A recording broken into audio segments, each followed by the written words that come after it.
Salut, il y a pas mal de matos qui est sorti dernièrement pour le masque DJI FPV, du coup je vais en profiter pour faire une petite review.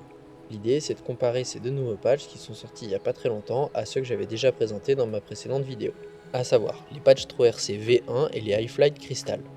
Et pour les nouveautés, les Lumenier Axi HD 2 et les TrueRC X2. Pour rappel, le principal inconvénient de ces patchs c'était leur taille.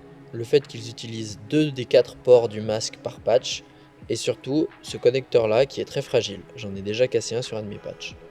Pour la nouvelle version, TrueRC a résolu la majorité des problèmes. Les X2 sont nettement plus petites et elles ont l'avantage d'utiliser un seul port SMA. Du coup, on va voir si ça change quelque chose au niveau de la réception. Et enfin, ce qui m'intéresse plus particulièrement aujourd'hui, c'est les nouveaux Axi HD 2 de chez Lumenier.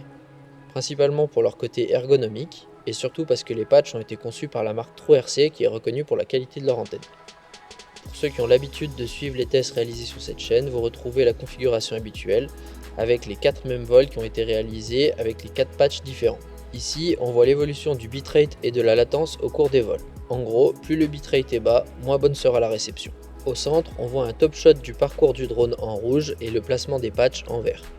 J'en profite pour remercier encore RCShim qui a mis en place ces scripts qui me permettent d'extraire les données du masque DJI. Je vous mets un lien vers sa chaîne en description.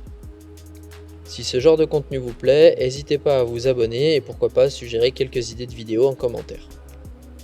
Au final, si on se concentre sur la première zone un peu critique du vol, la partie la plus à droite, on remarque une baisse du bitrate plus importante sur les iFlight que sur les Lumenier, ce qui se traduit par une plus forte détérioration de l'extérieur de l'image, ce qui montre que les Lumenier ont un plus grand angle de réception que les iFlight.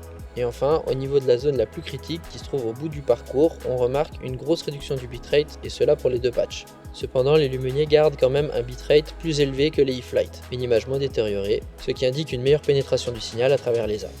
Au final, si on compare les 4 patchs, on se rend compte qu'il y a très peu de différence entre les Lumenier et les TrueRC, avec quand même un avantage pour les TrueRC, suivi des Lumenier, et enfin les iFlight. J'espère que cette vidéo vous aura aidé à faire votre choix. Personnellement, je vais m'orienter vers les Lumenier qui ont pour moi le meilleur ratio ergonomie-réception.